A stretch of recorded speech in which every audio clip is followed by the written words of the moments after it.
What is drifting? In this video, I'm going to give a brief introduction of the world of drifting. Ladies and gentlemen, it's a tremendous honor to introduce to you Drift Across the World. Hey guys, so for those that don't know me, Andy Howard is my name, and today I'll be answering the question of what is drifting?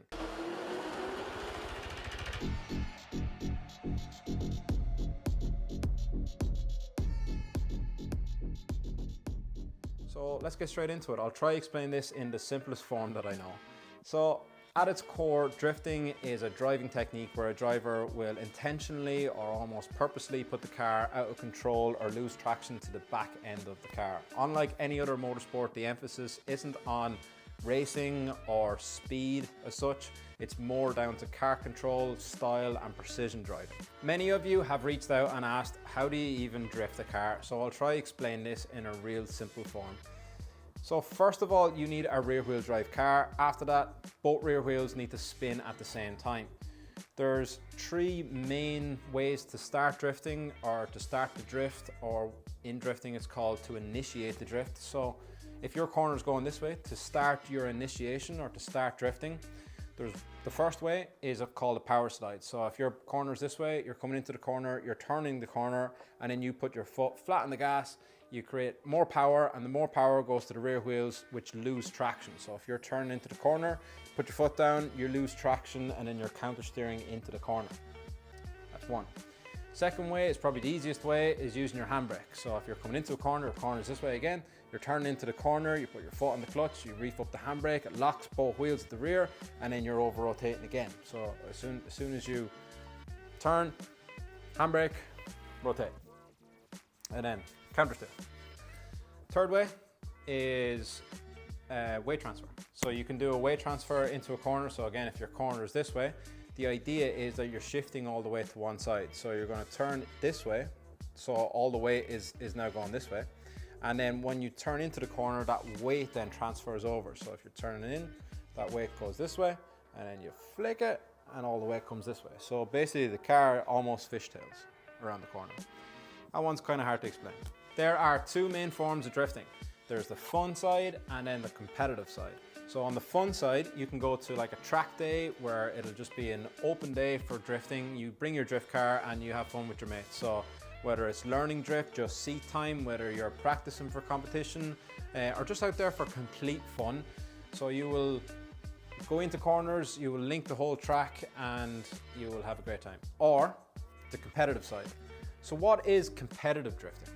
So as I mentioned, competitive drifting is a judged sport. So at the start of the day, the three judges will give you a criteria of what they're looking for. So you'll have a track layout and they'll give you a line of which they hope for you to drift. So they could have clipping points. So a clipping point would be either on the outside of the track or the inside of the track. So on the outside of the track, they're looking for the rear wheels to be able to go through that clipping zone. And then the front clip would be for your front wheels to go through.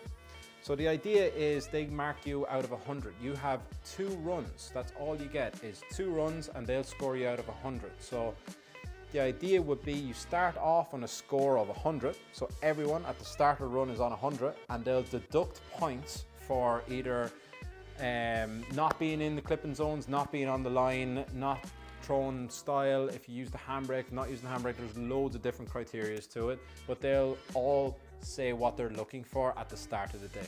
So as mentioned, you have 2 runs to do. So the judges will give you a score out of 100 for those 2 runs, and depending on the amount of drivers that day, you might get through to the top 32. So the idea would be that you're trying to get the best score possible. Hopefully I'm explaining this okay. So if you get a great score, say there's 50 drivers and you manage to get into the top 32. So only the top 32 go through to the next round. Everybody else goes home. So you can have a terrible day, or your car doesn't work, or you didn't do what the judges required and you didn't get through to the top 32. Unfortunately, you're gone home. So drifting is very, very cutthroat. So if you get through to the top 32, fantastic. what happens then is battles. So you will battle against each other. So how do the battles work, I hear you ask? Well, first the qualifying goes against 32nd qualifying or last of qualifying, and those two drivers go battling it out against each other. It's called a lead driver and a chase driver. So the lead driver will have to do the exact same thing they did in qualifying, doing that run that the judges were requiring, while the chase driver has to get as close proximity as possible, almost mirroring the car in front. Once one run is done, the cars will swap over, so whoever was leading first will now chase, and then whoever's chasing will now lead. And then the judges will determine then who did it better, and then they'll go on to the next round. Then it's all knockout from there until you get to the top two. And that's competitive drifting. There is so much I love about drifting. It's like all the best bits in all the different motorsports compiled into one motorsport. It's like a drag race at the start where you have the two cars going. You have like rallying where the cars are going sideways, racing where you have the cars like almost door on door, and all on a really confined space as well. So you can pretty much see from the start to the finish. And yeah, I mean, there's just so much things I could talk about it all day, to be fair, but it's not just the cars. It's what's behind that I really, really enjoy and really, really love.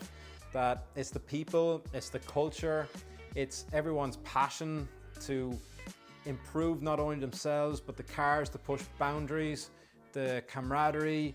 It's a fascinating sport, and I'm just thrilled to be a really, really small part of it.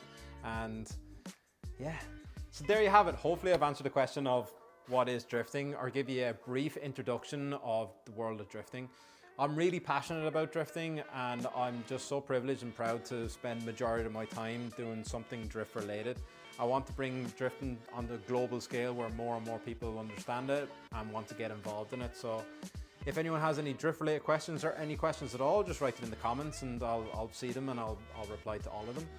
And yeah, thank you very much for watching. If you did enjoy this, give it an old thumbs up, and I'll see you in the next one.